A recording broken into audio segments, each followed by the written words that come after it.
అవనిగడ్డ శాసనసభ్యుడు సింహాద్రి రమేష్ బాబును మచిలీపట్నం ఎంపీ అభ్యర్థిగా వైసీపీ అధిష్టానం ప్రకటించింది. అవనిగడ్డ శాసనసభ్యుడు సింహాద్రి రమేష్ బాబుని మచిలీపట్నం పార్లమెంటు వైఎస్ఆర్సీపీ అభ్యర్థిగా ప్రకటించడంతో ఆ పార్టీ నేతలు కార్యకర్తలు దివిసీమలో సంబరాలు చేసుకుంటున్నారు. గత శాసనసభ ఎన్నికల్లో 20,725 ఓట్ల మెజార్టీతో సింహాద్రి రమేష్ బాబు రికార్డు స్థాయి విజయం సాధించారు.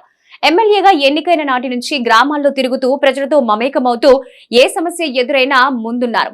వరదలు, తుఫాన్లు, విపత్తులతో పాటు కరోనా సమయంలో ఆయన ప్రజల మధ్యనే తిరిగి ధైర్యం చెప్పారు. అవనిగడ్డలో కోవిడ్ సెంటర్ ఏర్పాటు చేయించి ఆక్సిజన్ కొరత లేకుండా చేశారు.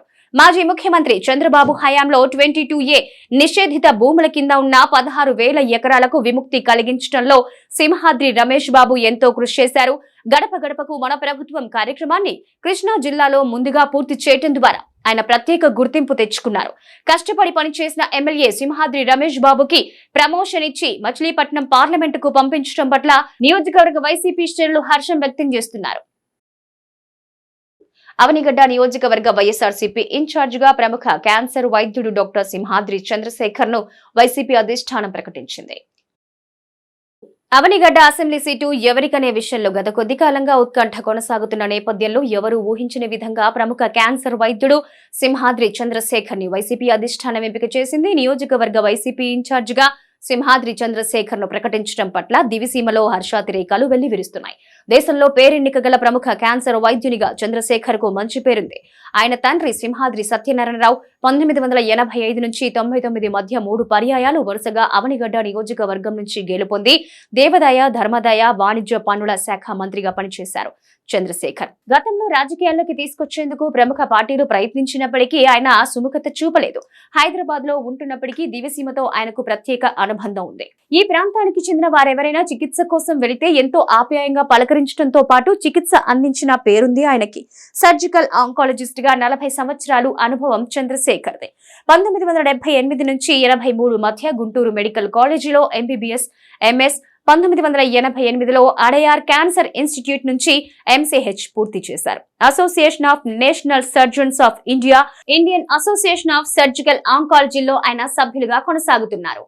Sentinel node biopsy, cancer screening, stem cell transplantation, head and neck tumour cancer సర్జరీలో డాక్టర్ సింహాద్రి చంద్రశేఖర్ కు దేశంలో గొప్ప వైద్యునిగా పేరుంది. ప్రస్తుతం ఆయన హైదరాబాద్ లో సౌమ్య మల్టీ స్పెషాలిటీ వైద్యశాలను నిర్వహిస్తున్నారు. దివంగత సింహాద్రి సత్యనారాయణరావు రాజకీయ వారసుడిగా సింహాద్రి చంద్రశేఖర్ రాజకీయాల్లోకి రావటం పట్ల దివిసీమ ప్రజలు సంతోషం వ్యక్తం చేస్తున్నారు. ఇటీవలి వైసీపీకి రాజీనామా చేసిన ఎంపీ బాలశౌరితో పాటు కొందరు కార్పొరేటర్లు పార్టీని వీడుతున్నారన్న ప్రచారాన్ని వైసీపీ నాయకులు ఖండించారు. ఇటీవలి వైసీపీకి రాజీనామా చేసిన ఎంపీ బాలశౌరితో పాటు కొందరు కార్పొరేటర్లు పార్టీని వీడుతున్నారన్న ప్రచారాన్ని వైసీపీ నాయకులు ఖండించారు. ఇటీవలి వైసీపీకి రాజీనామా చేసిన మచిలీపట్నం ఎంపీ వల్లభనేని బాలశౌరి త్వరలో జనసేనలో చేరి మచిలీపట్నం లోక్సభ స్థానం నుంచి పోటీ చేస్తారని ప్రకటించారు. ఈ నేపథ్యంలో మచిలీపట్నం నగరపాలక సంస్థలో అధికార వైసీపీకి చెందిన పలువురు కార్పొరేటర్లు పార్టీని వీడి బాలశౌరి వర్గాల్లో చేరతారనే ప్రచారం జరిగింది. అయితే ఈ ప్రచారాన్ని వైసీపీ వర్గాలు తీవ్రంగా ఖండిస్తున్నాయి. నగర మేయర్ చిటికెన వెంకటేశ్వరమ్మ, మాజీ మేయర్ మోకా వెంకటేశ్వరమ్మతో సహా నగరపాలక సంస్థల్లోని వైసీపీ కార్పొరేటర్లంతా ముక్త కంఠంతో తాము వైసీపీని వీడే ప్రసక్తి లేదని స్పష్టం చేశారు. బాలశౌరి గారితో పాటు మచిలీపట్నంలో కార్పొరేటర్లు ఒక 24 మంది 25 మంది వెళ్ళిపోతున్నట్టుగా ఈ పూర్తిగా అవాస్తవమైనటువంటి విషయాలు, దుర్మార్గమైనటువంటి ఆలోచన విధానంతో ఈ రోజున ఈ పచ్చపత్రికలు చేస్తున్నటువంటి ప్రచారాన్ని తీవ్రంగా ఖండిస్తూ ఇక్కడ ఉన్నటువంటి కార్పొరేటర్లు కానీ ఇన్ఛార్జీలు కానివ్వండి, గత 25-30 సంవత్సరాల నుంచి కూడా అధికారంలో ఉన్న, అధికారం లేకపోయినా పేర్ని కుటుంబానికి, పేర్ని కృష్ణమూర్తి గారికి, తర్వాత వాళ్ళ తనయుడు అయినటువంటి పేర్ని నాని గారికి, తర్వాత ఈ రోజున పేర్ని కిట్టుబాబు గారు నాయకత్వంలో ఈ రోజున పని చేయడానికి అందరూ కూడా సంసిద్ధంగా ఉన్నాం. మరి వైఎస్ఆర్ కాంగ్రెస్ పార్టీ కార్పొరేట్స్ మొత్తం అందరూ వెళ్ళిపోతున్నారని చెప్పి దుష్ట ప్రచారం అయితే ఒకటి వేయటం జరిగింది. మాకు ఊహ తెలిసి మేము రాజకీయాల్లో వచ్చినప్పటి నుంచి కూడా మేము పేర్ని కుటుంబంతోనే ఉన్నాము. పేరుని నాని గారు బ్రాండెడ్గా మేము ఎంచుకున్నాము. మా మంచి అయినా చెడైనా ఆయన కుటుంబంతో మా జర్నీ అంతా. మా కార్పొరేటర్స్ ఎవరో కూడా ఆయన మాటకే ఎదురు చెప్పేటటువంటి పరిస్థితి లేదు. మేము మా ఇంటి పెద్దగా ఆయనైతే మేము ఎప్పుడు కూడా భావిస్తాము. మా నాన్నగారిని కాదని మేము ఎవరం కూడా వెళ్ళాం. మా చిన్న ఏమన్నా చిన్న అలకలు వచ్చినా కూడా మాలో మేమే సర్దుకుంటాము. మా నాన్నగారు మమ్మల్ని ఎవరిని కూడా వదులుకోరు. ఒక కన్న తండ్రిగా మమ్మల్ని కన్న బిడ్డలాగా ఆయన మా అందరినీ ఇప్పటికీ ఒక తాటి మీద నడిపిస్తాం జరిగింది. బాలచౌరి వెనక వెళ్ళిపోతుందని చెప్పి ఈ 45 మందిలో 25 మంది వెళ్ళిపోతున్నారు. ఎవరు కూడా పేరు నానిని ఈ వైఎస్ఆర్ పార్టీని వదిలి వెళ్ళే కార్పొరేటర్ ఎవరూ లేరు. 45 మంది కార్పొరేటర్లో 20 మంది 25 మంది వెళ్ళిపోతున్నారని రాశారు. ఈ రోజు ప్రతి ఒక్కరం కూడా రాజకీయం చేస్తున్నామంటే అది ఆయన పెట్టిన భిక్ష. అలాగే ఆ కుటుంబ సభ్యులు కానీ ప్రతి ఒక్కరం కూడా ఈ రోజు మేము ఉన్నాం. ఆ కుటుంబాల నుంచి ఎవరు విడదీయలేరు. ఇది మాది విడదీయరాని సంబంధం. ఎందుకంటే ప్రతి ఒక్కరం కూడా జగన్మోహన్ రెడ్డి గారు కూడా పేరు నాని గారు కూడా పేరుని కిట్టుతో కూడా కలిసి నడవడానికి సిద్ధంగా ఉన్నాం. మాజీ మంత్రి కొల్లు రవీంద్రపై శాసనసభ్యుడు ఎమ్మెల్యే పేర్ని నాని చేసిన వ్యాఖ్యలను టీడీపీ నాయకులు ఖండించారు. మాజీ మంత్రి కొల్లు రవీంద్రపై శాసనసభ్యుడు ఎమ్మెల్యే పేర్ని నాని చేసిన వ్యాఖ్యలను టీడీపీ నాయకులు ఖండించారు. పార్టీ కార్యాలయంలో ఏర్పాటు చేసిన మీడియా సమావేశంలో వారు మాట్లాడుతూ ఎన్నికలు సమీపిస్తున్న తరుణంలో ఎమ్మెల్యే పేర్ని నానికి పేదలు గుర్తొచ్చారా అని ప్రశ్నించారు. టీడీపీ హయాంలో నిర్మించిన 6,000కు పైగా టిట్కో గృహాలను అధికారంలోకి వచ్చి 4.5 లబ్ధిదారులకు అందజేయలేకపోయారని వారు విమర్శించారు. కుమ్మరిగూడెం గుమ్మ మాటల చెరువు అంశాలతో మాజీ మంత్రి కొల్లు రవీంద్రను విమర్శించే హక్కు లేదన్నారు. ఈ కార్యక్రమంలో మున్సిపల్ మాజీ చైర్మన్ మోటమరి బాబా ప్రసాద్, టీడీపీ నాయకులు పళ్లపాటి సుబ్రహ్మణ్యం, కాసాని భాగ్యరావు, బొడ్డు శ్రీను, అచ్చెన్నాయుడు తదితరులు పాల్గొన్నారు. ఎన్నికల ముందే పేర్ని నాని గారికి పేదవాళ్ళు గుర్తుకొస్తారనుకుంట. ప్రజలందరూ కూడా గమనిస్తున్నారు. ఎలక్షన్ దాదాపు 3 సార్లు నువ్వు ఎమ్మెల్యేగా చేసావు. ఆ రోజు గుర్తుకు రాలా నీకు. ఈరోజు కొత్తగా గుర్తుకొచ్చింది. దాన్ని పేదవాళ్ళకి స్థలం ఇస్తామని చెప్పి దాన్ని కొల్లు రవీంద్ర గారు అడ్డుపడుతున్నాడు. ఏం చెప్పాడో కొల్లు రవీంద్ర గారు ఏనాడు కూడా అడ్డుపడే వ్యక్తి కాదు. నువ్వు దాదాపు 5 సంవత్సరాల క్రితం ఎన్టీఆర్ గృహకల్ప తరఫున 6,500 ఇళ్ళు కడితేనే నువ్వు ఇంతవరకు ఇవ్వలేని పరిస్థితిలో ఉన్నావు. నువ్వు వాళ్ళ కొల్లు రవీంద్ర గారి గురించి నువ్వు మాట్లాడుతుంటే, పేదవాళ్ళ గురించి మాట్లాడుతుంటే చాలా బాధాకరంగా ఉందండి. దయచేసి నీ గురించి మచిలీపట్నం ప్రజలందరికీ తెలిసింది. వాళ్ళ కొత్తగా నేను చెప్పాల్సిన అవసరం లేదు. అట్లాగే ఇటు గుమ్మడాల చెరువు గతంలో కొల్లు రవీంద్ర గారు ఉన్నప్పుడు దాన్ని ఆక్రమణలు చేస్తుంటే దాని గతంలో ఎప్పటి నుంచో ఆక్రమణలు జరుగుతున్నాయి. మేము వచ్చాక ఆక్రమణలు జరుగుతుంది. దాన్ని ఆపేసి దాన్ని అక్కడ ఏదన్నా మంచి హాస్పిటల్ ఏదన్నా కట్టాలి, కమ్యూనిటీ మన హెల్పింగ్ దానికి కానీ, లేదంటే అక్కడ పార్కు కానీ అలాంటి మంచి కార్యక్రమాలు చేయాలనే ఉద్దేశంతో ఆ స్థలాన్ని ఆ రోజు అట్లా అడ్డు పెడతాం జరిగింది. దాన్ని ఇవాళ ఎలక్షన్ ముందు నీ అన్యాయాలు కట్టబెడతానికి ఇళ్ల పట్టాలు వేసినావు. మరి అందరూ కూడా ఇవన్నీ చూస్తూనే ఉన్నారు. కొల్లు రవీంద్ర గారి గురించి మాట్లాడుతూ ఆయన మీద ఏదో బురద జల్లే కార్యక్రమాన్ని చేస్తామంటున్నాడు. నువ్వు ఆల్రెడీ బురదలో కూరుకుపోయావు. ఆ బురద వదిలించుకోవడానికి నీ కుమారుడిని మచిలీపట్నంలో శాసనసభ్యుడిగా పెడతా ఉన్నావు. బందర్ ప్రజలందరికీ తెలుసు. కుమ్మరుల సోదరులకి ఆయన అండగా ఉంటాడంట. ఎంతకాలం నుంచి అండగా ఉంటున్నాడండి ఆయన? ఎప్పటి నుంచి రాజకీయాలు ఉన్నారు? ఎన్నిసార్లు ఎమ్మెల్యేగా గెలిచారు? మొన్న టర్మ్లో మంత్రి చేశారు. 4.5 సంవత్సరాలు అయిపోయిన తర్వాత పేదవాళ్ళ మీద ఈయనకి ప్రేమ పడతామన్నది.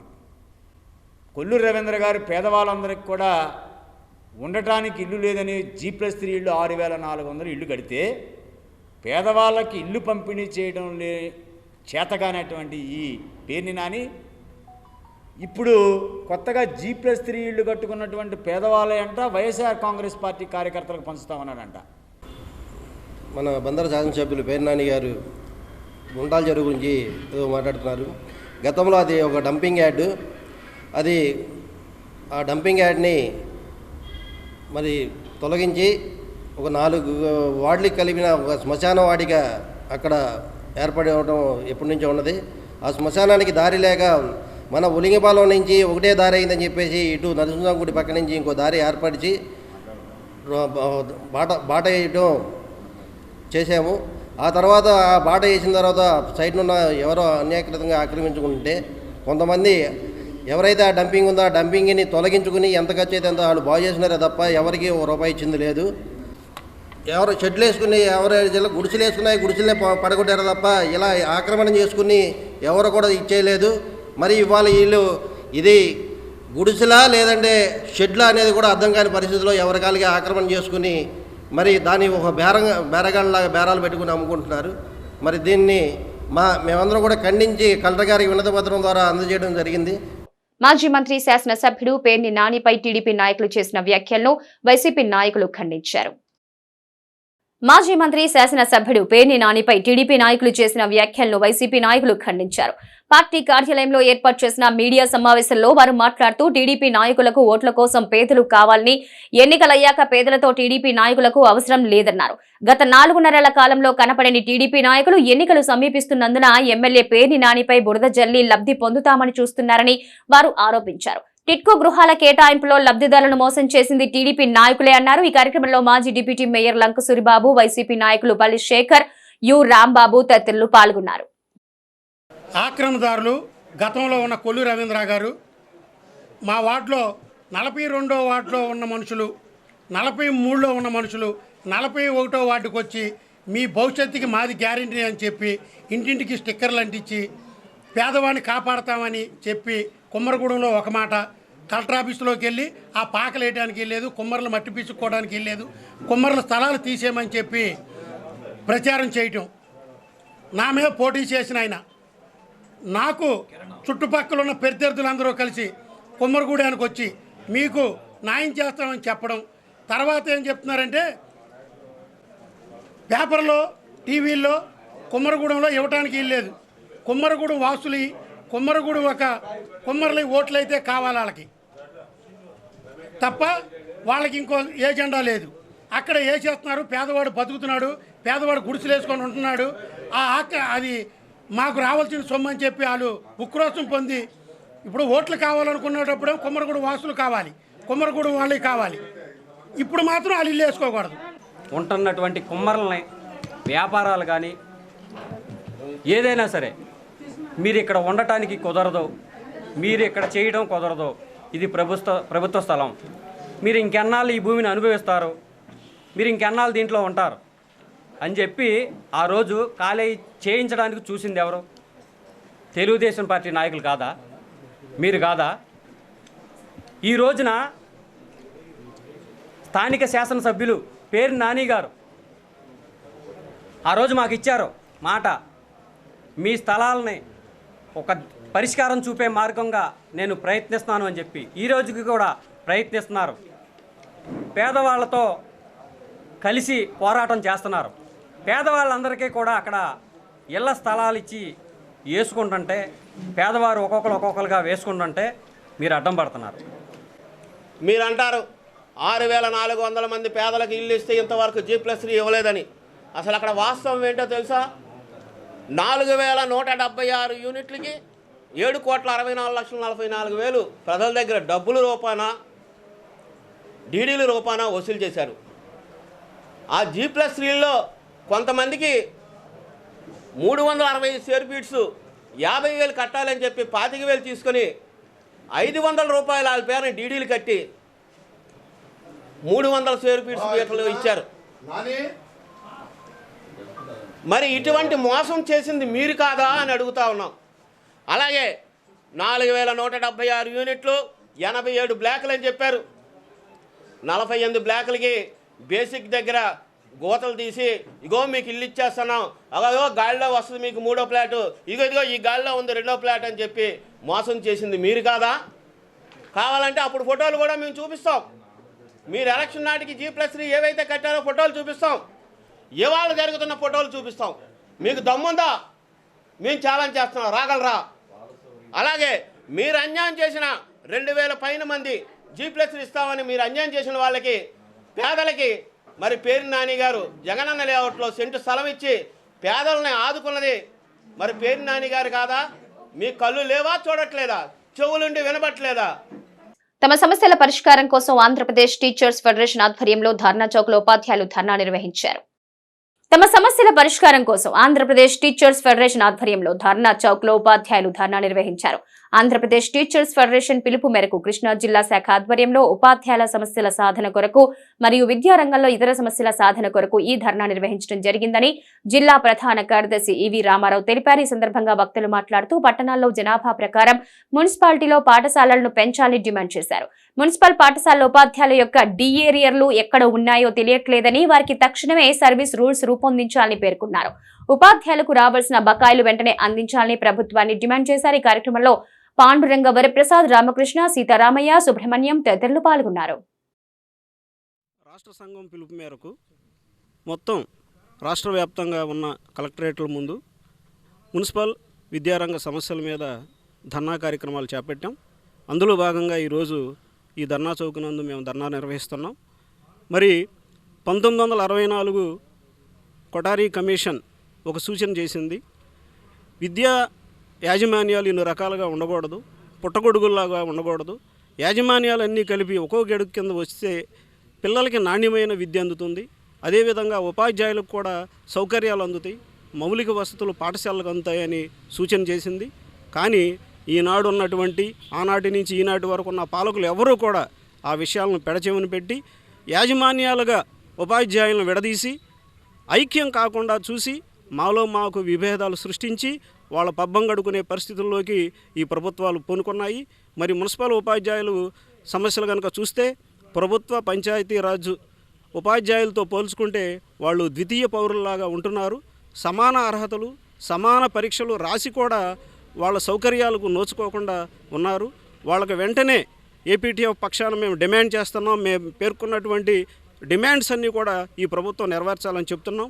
అట్లాగే పట్టణ ప్రాంతాల్లో అనేక మంది ఎస్సీ, ఎస్టీ, బీసీ పేద పిల్లలు, అట్లాగే వ్యాపార వర్గాలు, ఉద్యోగ వర్గాల పిల్లలు ఎంతోమంది ఉంటారు.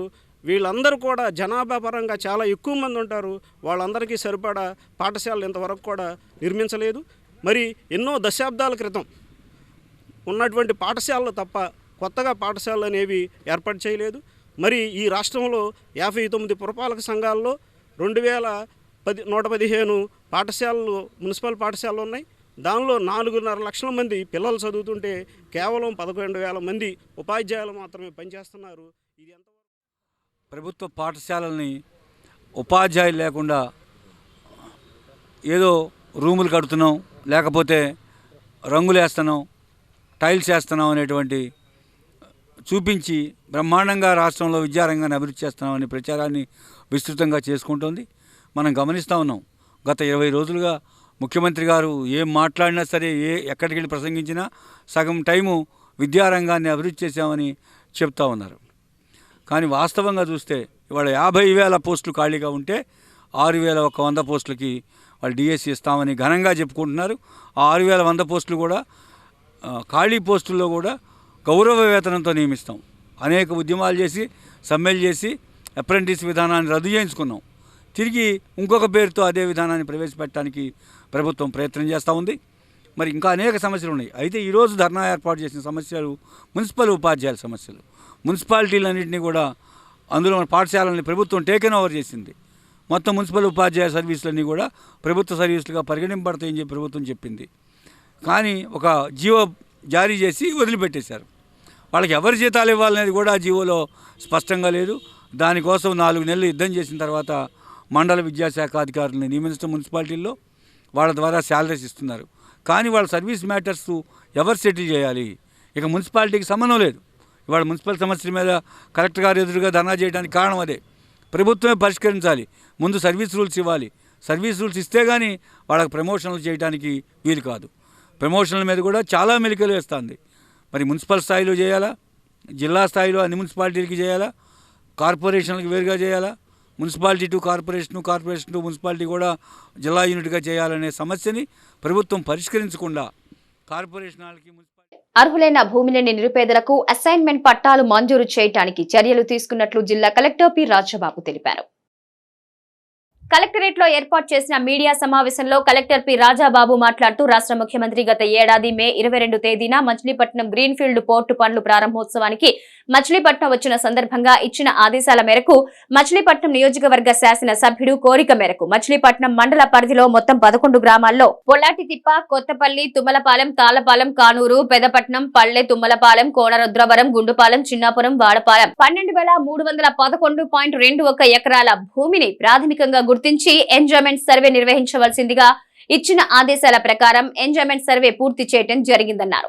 ఎంజాయ్మెంట్ సర్వే పూర్తయిన తర్వాత మొత్తం 12,311.21 ఎకరాల్లో 2,193.74 ఎకరాలు 1,570 మంది ఒరిజినల్ అసైన్డ్ దారులు లేదా వారి వారసుల స్వాధీనంలో ఉన్నట్టుగా గుర్తించడం జరిగిందని, 9,729.92 ఎకరాలు ఇతరుల స్వాధీనంలో ఉండి సాగు చేసుకున్నట్టుగా గుర్తించినట్టు మరియు 387.55 ఎకరాలు అసైన్మెంట్ చేయడానికి వీలు పడని భూమిగా గుర్తించినట్టు తెలిపారు. ఏపీ అసైన్మెంట్ ల్యాండ్స్ చట్టం 1977 అనుసరించి ఇతరుల స్వాధీనంలో గల భూములకు ఒరిజినల్ ఎస్ఐదారులకు ప్రస్తుతం అనుభవంలో ఉన్న వారికి నోటీసులు జారీ చేస్తున్నట్టు తెలిపారు. ఈ కృష్ణా జిల్లాలో మరి ముఖ్యంగా మనకి మచిలీపట్నం సంబంధించి మచిలీపట్నం నియోజకవర్గ శాసనసభ్యులు శ్రీ పేర్ని నాని గారు పలుమార్లు ఇక్కడ అసైన్ ల్యాండ్ ఏదైతే ఉందో అది రీఅసైన్ చేయాలి అని చెప్పేసి చాలాసార్లు రిక్వెస్ట్ చేయడం జరిగింది. అండ్ గౌరవ ముఖ్యమంత్రి వర్యులు 22/5/2023 అంటే మనం మచిలీపట్నం పోర్ట్ పనులు ప్రారంభించడానికి వచ్చినప్పుడు వారిని రిక్వెస్ట్ చేయగా గౌరవ ముఖ్యమంత్రి వర్యులు ఈ 12 గ్రామాలు ఏదైతే ఉన్నాయో ఈ 12 గ్రామాలని కాంప్రహెన్సివ్గా అంతా స్టడీ చేసి ఎవరెవరు ఉన్నారు, వాళ్ళకి ఒరిజినల్ అసైనీస్ ఉన్నారా, ఒరిజినల్ అసైనీస్ లేకపోతే కనుక ఒక ప్రాసెస్ ప్రకారం చట్టం ప్రకారం ఫాలో చేసి దాన్ని రీఅసైన్ చేయండి అని చెప్పేసి మనకి ఆ రోజు వేదిక మీద నుంచే ఆదేశాలు ఇవ్వడం అనేది జరిగింది. దాన్ని పురస్కరించుకుని జాయింట్ కలెక్టర్ గారు అండ్ ఆర్డీఓ గారు అండ్ ఆల్సో మచిలీపట్నం తహసీల్దార్ గారు అందరూ కూడా ఈ గ్రామాలు 12 గ్రామాలన్నింటినీ కూడా వాళ్ళను రికార్డ్స్ అన్ని వెరిఫై చేసి అక్కడ ఉన్నటువంటి ఎంజాయర్స్ ఎంతమంది ఉన్నారు, ఒరిజినల్ అసైనీస్ ఎంతమంది ఉన్నారు, ఇవన్నీ కూడా స్టడీ చేసి మొత్తం 12,311 ఎకరాలు భూమి అసైన్డ్ అయి ఉన్నదని, అందులో 2,193 ఎకరాల్లో 1,570 మంది ఒరిజినల్ అసైనీస్ ఉన్నారని, తర్వాత 9,729 ఎకరాలు 5,851 మంది ఎస్ఐని కాని వాళ్ళ చేతిలో భూమి ఎంజాయ్మెంట్లో ఉన్నదని చెప్పేసి వాళ్ళు ఈ సర్వే అంతా కూడా తేల్చడం జరిగింది. సో దీని ప్రకారం మనం రికార్డ్స్ అన్నీ కూడా తీసాము. ఇప్పుడు ఈ మన ఏపీ అసైన్ ల్యాండ్ చట్టం 1977 రానున్న ఎన్నికల అనంతరం రాష్ట్రంలో ప్రభుత్వ ఏర్పాటులో బీజేపీ కీలక పాత్ర వహిస్తుందని బీజేపీ నాయకులు పేర్కొన్నారు. రానున్న ఎన్నికల అనంతరం రాష్ట్రంలో ప్రభుత్వ ఏర్పాటులో బీజేపీ కీలక పాత్ర వహిస్తుందని బీజేపీ నాయకులు పేర్కొన్నారు. భారతీయ జనతా పార్టీ మచిలీపట్నం పార్లమెంటు ఎన్నికల కార్యాలయం మచిలీపట్నం రామానాయుడుపేటలో ప్రారంభించారు. బీజేపీ రాష్ట్ర అధ్యక్షుడు దగ్గుబాటి పరంధేశ్వరి వర్చువల్ విధానంలో దీన్ని ప్రారంభించారు. ఈ కార్యక్రమంలో BJP parliament cluster incharge Srinivas, parliament నియోజకవర్గ ఇన్ఛార్జ్ కపర్ది, పార్టీ జిల్లా అధ్యక్షుడు రాజాబాబు, పార్టీ నాయకులు పంతం గజేంద్రరావు, సోడిశెట్టి బాలాజీ తదితరులు పాల్గొన్నారు. ఈరోజు మన మచిలీపట్నం పార్లమెంట్ ఎన్నికల కార్యాలయం ఓపెనింగ్ సందర్భంగా మనకు ముఖ్య అతిథిగా ఈ కస్టడీ ఇన్ఛార్జ్ శ్రీనివాసరాజు గారు రావడం జరిగింది. ఈ కార్యక్రమంలో కపర్ది గారు, సోడి బాలాజీ గారు, వంద గజేంద్ర గారు, దరే గాంధీ గారు వీళ్ళందరూ పాల్గొని కార్యక్రమం దిగ్గజం చేస్తున్నాం. ఈరోజు భారతీయ జనతా పార్టీ చరిత్రలో ప్రత్యేకమైన రోజు. ఎందుకంటే 25 పార్లమెంట్లు స్థానాల్లో కూడా 25 పార్లమెంటు ఎన్నికల కార్యాలయాలు ఒకే రోజు ఒకే టైంకి మా రాష్ట్ర అధ్యక్షురాలు శ్రీమతి పురంధేశ్వరి గారి చేతుల మీదుగా ఈరోజు ఓపెన్ అవుతుంది. ఇది ఒక సుదినం. ఏ పార్టీ కూడా ఆంధ్రప్రదేశ్లో ఒకే రోజు ఇన్ని పార్టీ కార్యాలయాలు ఓపెన్ చేసిన దాఖలాలు లేవు. అది భారతీయ జనతా పార్టీగా తగ్గుతుంది. ఆ కంత మా రాష్ట్ర అధ్యక్షురాలు ప్రొఫెసర్ తగ్గుతుందని అందరం అమలు చేస్తూ భారతీయ జనతా పార్టీ ఎన్నికలకు సమాయత్తం అయ్యే విధంగా కార్యాలయ ప్రారంభోత్సవం, అలాగే కేంద్ర మంత్రులు అలాగే కేంద్ర నాయకత్వం కూడా ఆంధ్రప్రదేశ్ రాష్ట్రంలో పర్యటించి ఆంధ్రప్రదేశ్లో భారతీయ జనతా పార్టీని అధికారంలోకి తీసుకొచ్చే విధంగా ఆలోచన జరుగుతున్నది. ఈ రాష్ట్రంలో జగన్మోహన్ రెడ్డి గారికి పరిపాలించే అర్హత ఎప్పుడో కోల్పోవటం జరిగింది. ఈ రాష్ట్ర ప్రజలు అటు తెలుగుదేశం పార్టీని, చంద్రబాబు గారి కుటుంబాన్ని, అలాగే వైఎస్ రాజశేఖర రెడ్డి కుటుంబ కొడుకైన జగన్మోహన్ రెడ్డి గారి ఇద్దరి పరిపాలన చూస్తున్నారు. గత అనేక నెలలుగా ఇద్దరి యొక్క అవినీతి భాగోతం బయటపడింది. ఇద్దరి మీద అవినీతి కేసులు మనం చూస్తున్నాం. కోర్టుల చుట్టూ ఇద్దరు మాజీ ముఖ్యమంత్రి గారు ఇద్దరు కూడా కోర్టు చుట్టూ తిరిగే పరిస్థితి. ఆ పైన మండల జిల్లా స్థాయి కమిటీలు నిర్మాణం చేసుకున్నాం. రీసెంట్గా మరి అసెంబ్లీ స్థాయిలో, పార్లమెంట్ స్థాయిలో ఎన్నికల నిర్వహణ కమిటీలు కూడా ఏర్పాటు చేసుకున్నాం. అందులో భాగంగానే ఈరోజు నాకు ముందు మాట్లాడిన పెద్దలు చెప్పినట్టు మరి ఒక సంచలనం, ఎన్నికల శంఖారావానికి పూరించుకున్నాం అనేది ఒక సంకేతం. అదేంటంటే ఈరోజు ఆంధ్రప్రదేశ్ రాష్ట్ర వ్యాప్తంగా 25 పార్లమెంటు కేంద్రాల్లో పార్టీ కార్యాలయాల్ని మరి వర్చువల్ విధానంలో మా రాష్ట్ర అధ్యక్షులు గౌరవనీయులు శ్రీమతి పురంధేశ్వరి గారు మరి పశ్చిమ గోదావరి జిల్లా అంటే నరసాపురం పార్లమెంటులో భీమవరం కేంద్రంగా ఈరోజు ప్రారంభిస్తున్నారు. మరి కేంద్రంలో ప్రధాని నరేంద్ర మోడీ గారు గతంలో ఏ ప్రధాని చేయని విధంగా అభివృద్ధి సంక్షేమ కార్యక్రమాలే అమలు చేయడమే కాకుండా ప్రతి వ్యక్తికి భరోసా కల్పించేలాగా అనేక బీమా పథకాలు ప్రవేశపెట్టారు.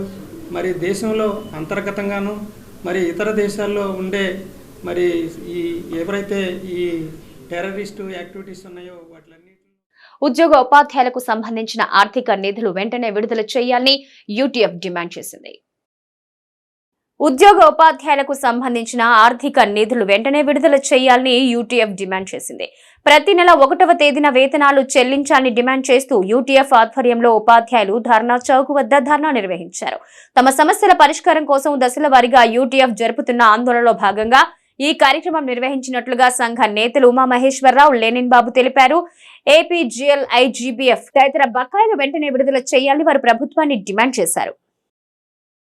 ఈరోజు రాష్ట్ర సంఘం ఇచ్చిన పిలుపు మేరకు ఆర్థిక బకాయిలు ప్రభుత్వము ఉద్యోగ ఉపాధ్యాయులకు బకాయి పడిన ఆర్థిక బకాయిలను వెంటనే చెల్లించవలసిందే అనేటువంటి భాగంలో ఈరోజు జిల్లా స్థాయిలో ఇక నిరాహార దీక్ష జరుగుతుంది. దానికి సంఘీభావం నిమిత్తం రావటం జరిగింది. ఆంధ్రప్రదేశ్ ఐక్యోపాధ్యాయ ఫెడరేషన్గా అనేకమైనటువంటి ఉద్యమాలు యూటీఎఫ్ పోరుబాటగా మేము ఆర్థిక బకాయిల మీద చేయటం జరిగింది. మండల స్థాయిలో 6 గంటల ధర్నా నిర్వహించాము. అలాగే మొన్న జనవరి 3వ తారీఖున జిల్లా స్థాయిలో 12 గంటల ధర్నా ఆర్థిక బకాయిలు వెంటనే చెల్లించాలని నిర్వహించాం. ఆ తర్వాత 9, 10 తారీఖుల్లో 36 గంటల ధర్నాకి పిలిపిస్తే దాన్ని ఈ రాష్ట్ర ప్రభుత్వం భగ్నం చేసింది. అది శోచనీయం. ఎందుకంటే ధర్నాకి ముట్టడికి కూడా తేడా తెలియనటువంటి రీతిలో ఇవాళ రాష్ట్ర ప్రభుత్వం ఉందనేది మీకు తెలియజేస్తూ ఉన్నాం. ఎందుకంటే ధర్నా అంటే గాంధేయ మార్గంలో శాంతియుతంగా ఒకసాట కూర్చుని మాట్లాడుకునే దానికి కూడా పర్మిషన్ లేని పరిస్థితుల్లో ఈరోజు రాష్ట్ర ప్రభుత్వం ఆధారపడిపోయి ఉంది. ఈ యొక్క ఉద్యోగ ఉపాధ్యాయులకు అందరికీ 18,096 కోట్ల రూపాయలు ఈ రాష్ట్ర ప్రభుత్వం బకాయి పడి ఉంది. ఎర్న్ లీవ్ ఎన్కాష్మెంట్కే 44,500 కోట్లు బకాయి ఉంది. అలాగే ఏపీజీఎల్ఐ లోన్స్ ఫైనల్ పేమెంట్స్ మీద 330 కోట్ల రూపాయలు బకాయి ఉంది. మరి పీఆర్సీకి ముందున్నటువంటి డిఏలు 7,000 కోట్ల రూపాయలు బకాయి ఉంది. పీఆర్సీ తర్వాత డిఏలు 6,000 కోట్లు బకాయి ఉంది. అలాగే PF part payment, loans and final payments 1,000 కోట్లు బకాయి ఉంది. ఇలా గనక చెప్పుకుంటూ పోతే 18,096 కోట్ల రూపాయలని మరి కార్యక్రమంలో భాగంగా ఆర్థిక బకాయిలు తక్షణమే చెల్లించాలని కోరుతూ ఈ రోజున అన్ని జిల్లా కేంద్రాల్లో ధర్నా చౌకుల వద్ద రిలే నిరాహార దీక్షలు ఉదయం 10 గంటల నుంచి సాయంత్రం 5 గంటల వరకు నిర్వహిస్తున్నాం. మరి రాష్ట్ర ప్రభుత్వం గత 4.5 ఏళ్ళుగా ఉద్యోగులకు ఉపాధ్యాయులకి సకాలంలో జీతాలు చెల్లించకపోవటం, అదేవిధంగా ఉద్యోగులు ఉపాధ్యాయులు వారు దాచుకున్న సొమ్ము పిఎఫ్, ఏపీజీఎల్ఐ, అలాగే సరెండర్ లీవులు వాళ్ళ ఆర్థిక అవసరాల కోసం విత్డ్రా చేసుకుంటే ఇంతవరకు సంవత్సరంన్నర కాలం నుంచి చెల్లించకుండా తీవ్ర ఆర్థిక ఇబ్బందులకు గురిచేస్తుంది. మరి అనేక దఫాలుగా మేము ఆందోళన చేసినప్పటికీ కూడా రాష్ట్ర ప్రభుత్వం నుంచి సరైన వైఖరి లేనందు వల్ల సరైన స్పందన లేదు. దీనివల్ల ఇంట్రెస్ట్ రూపంలో కూడా ఉద్యోగులు ఉపాధ్యాయులు చాలా నష్టపోతున్నారు. వడ్డీ రూపంలో ఇక్కడ ప్రభుత్వం నుంచి రావాల్సిన వడ్డీ ఆగిపోతుంది మేము తీసుకున్న సొమ్ముకి. అలాగే మా అవసరాల కోసం బయట అప్పులు చేసి తీసుకొచ్చి 2 రకాలుగా ఆర్థిక దోపిడీకి గురి అవుతున్న పరిస్థితి. ఇప్పటికైనా రాష్ట్ర ప్రభుత్వం మా బకాయిలు వెంటనే 18,096 కోట్ల రూపాయలని తక్షణమే చెల్లించాలని కోరుతూ ఈ రోజున నిరాహార దీక్ష చేపట్టడం జరిగింది. అదేవిధంగా గత సంవత్సరంన్నర కాలంగా 2 సంవత్సరాల కాలంగా 1వ తారీఖున మాకు జీతాలు చెల్లించాల్సిన పరిస్థితి 5వ తారీఖు, 10వ తారీఖు, 15వ తారీఖు వరకు కూడా జీతాలు చెల్లించకుండా ముఖ్యమంత్రి వైఎస్ జగన్మోహన్ రెడ్డి రుణం తీర్చుకునే సమయం త్వరలోనే ఉందని అవనిగడ్డ ఎమ్మెల్యే సింహాద్రి రమేష్ బాబు అన్నారు. అవనిగడ్డలోని టీటీడీ కళ్యాణ మండపంలో 4వ విడత ఆసరా విడుదల కార్యక్రమాన్ని వెలుగు ఏరియా కోఆర్డినేటర్ రవి అధ్యక్షతన నిర్వహించారు. ఈ కార్యక్రమానికి ముఖ్య అతిథిగా అవనిగడ్డ ఎమ్మెల్యే రమేష్ బాబు పాల్గొన్నారు. మహిళలకు ముఖ్యమంత్రి జగన్ సమర్థవంతంగా అమలు చేస్తున్న సంక్షేమ పథకాల్ని కొనియాడారు. సీట్ల కేటాయింపు విషయంలో తాను ముఖ్యమంత్రి జగన్ ఆదేశాలకు కట్టుబడి ఉంటారని మీడియా అడిగిన ఒక ప్రశ్నకు సమాధానం చెప్పారు. ఈ సందర్భంగా 9,35,00,000 చెక్కును రమేష్ బాబు డ్వాక్రా గ్రూపుల సభ్యులకు అందజేశారు. సమర్థవంతంగా 4వ విడత ఆసరా పథకాన్ని అమలు చేసినందుకు ముఖ్యమంత్రి జగన్ చిత్రపటానికి మహిళలు పాలాభిషేకం నిర్వహించారు. మరోమారు ముఖ్యమంత్రి జగన్ ను ఆశీర్వదించడానికి మహిళలు సిద్ధంగా ఉండాలని వైఎస్ఆర్ కాంగ్రెస్ పార్టీ రైతు విభాగం జోనల్ ఇన్ఛార్జ్ కడవకొల్లు నరసింహారావు అన్నారు. ఈ కార్యక్రమంలో సింహాద్రి వికాస్ జెడ్పీటీసీ సభ్యులు చింతలపూడి లక్ష్మీనారాయణ, ఎంపీపీ తుంగల సుమతీదేవి తదితరులు పాల్గొన్నారు. 7,000 మంది చిల్లర 6 మండలాలు కలిపి దగ్గరగా 50,000 మంది. ఈ 50,000 మందిలో వాళ్ళ ముఖంలో ఆనందం. ఏదైతే జగన్మోహన్ రెడ్డి గారు చెప్పారో చేశారు. తండ్రి 1 అడుగు వేస్తానంటే ఈయన 3 అడుగులు వేస్తున్నాడు. ఇచ్చిన మాట నిలబెట్టుకున్నాడు. మళ్ళా జగన్మోహన్ రెడ్డి గారిని దీవిద్దాం. ఎవరెన్ని అబద్ధాలు చెప్పినా మనం వాళ్ళ మాట నమ్మొద్దు.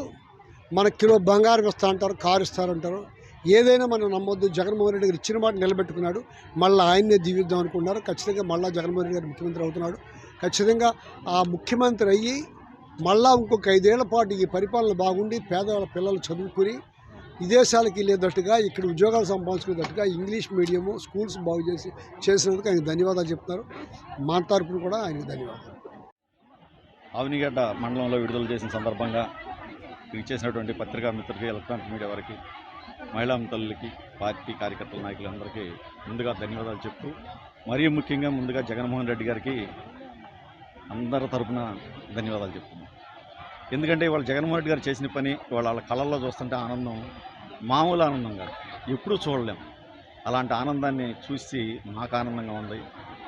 అలాంటి జగన్మోహన్ రెడ్డి గారి పాలన పేదవాడికి ఏ విధంగా ఉంటుందనే దాని మీద వాళ్ళు చెప్పేది, మా పిల్లల చదువులు, ఇంగ్లీష్ మీడియం, అలాగే ఆరోగ్యం, వెల్నెస్ సెంటర్లు, నాడు నేడు స్కూల్ బాగు చేయటం, రైతులు వచ్చేసరికి ఆర్బిక కేంద్రాలు, నీళ్లు సక్రమంగా అందటం, వాళ్ళకి ఇచ్చే పరిజ్ఞానం, సైంటిఫిక్గా ఇచ్చే పరిజ్ఞానం, రైతులకి ఇచ్చే పరిజ్ఞానం, వీటన్నిటి మీద మాకు దిగుబడులు పెరిగినాయి, రైతులు మేము ఆనందంగా ఉన్నామని రైతులు చెప్పటం, వీటినన్నింటిని చూస్తూ ఉంటే జగన్మోహన్ రెడ్డి గారి పాలన ముందు ఎంతమంది నక్కలు ఒకటైనా సరే ఈ సింహాన్ని ఢీ కొట్టే పరిస్థితి వాళ్ళ వల్ల కాదని చెప్పి ఈ సందర్భంగా తెలియజేస్తూ, మా శాసనసభ్యుల వారికి ప్రత్యేకంగా ముందుగా ఆయన 5 ఏళ్ళు చేసేసరికే జగన్మోహన్ రెడ్డి గారు మెచ్చి, మీరు ఒక కాన్స్టిట్యున్సీ కాదు 7 కాన్స్టిట్యున్సీ ఇట్టగా చూడాలన్నా అని చెప్పి ఆయన ఎంపీగా పార్లమెంట్ సభ్యులుగా ఇచ్చినందుకు జగన్మోహన్ రెడ్డి గారికి ఇక్కడ మనం అందరం ఈ పండగ వాతావరణంలో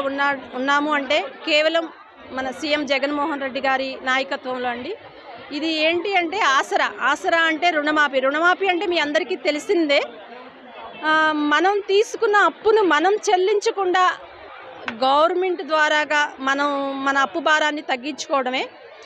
ఇప్పుడు మనకున్న మధ్యతరగతి కుటుంబ మహిళలను బట్టి మనకున్న ప్రాబ్లమ్స్ బట్టి కొన్ని భారంగా ఉంటాయి. అలాంటి భారం మన మీద పడకుండా మన ప్రభుత్వం మనకు అండదండలుగా, అక్క చెల్లెమ్మలకు అండదండలుగా ఉంది. మనం తీసుకున్న అప్పు రుణమాఫీ చేసింది. ఆ రుణమాఫీ ద్వారా మన ఆర్థికంగా ఇంకా ఎంతో బలపడ్డాము. నేనైతే ఒక ఫ్యాన్సీ కొట్టు పెట్టుకున్నాను. ఈ రుణమాఫీ డబ్బుల ద్వారా, ఈ పావలా వడ్డీల ద్వారా డోక్రా ఇప్పుడు అంతకుముందు అయితే ఒక 50,000 60,000 అలా ఇచ్చేవాళ్ళు. ఇప్పుడు గవర్నమెంట్ బ్యాంకుల ద్వారా 2 లక్షలు డబ్బులు ఇస్తుంది. ఆ 2 లక్షలు నేను అదే బయట తెచ్చుకుంటే వడ్డీ కట్టాల్సి వచ్చేది. ఆ బయట వడ్డీ చెల్లించకుండా ఇటు బ్యాంకు ద్వారా ఈ డబ్బులు నేను ఇటు వ్యాపారానికి ఉపయోగించుకుంటూ ఎంతో లాభాభివృద్ధి పొందుతున్నాను. అలాగే నా పిల్లల్ని చదివించుకుంటున్నానండి. అంతకుముందు ప్రభుత్వం మా పిల్ల బీటెక్ చదువుతుంది. అంతకుముందు గవర్నమెంట్ ఉన్నప్పుడు 35,000 ఫీజు రియంబర్మెంట్ ఇచ్చేది. ఇప్పుడు మా పాపకైతే ఫీజు 50,000. ఆ 50,000 కట్టాలంటే అదనంగా నాకు మా మీద 15,000 కట్టాల్సి వచ్చేది. కానీ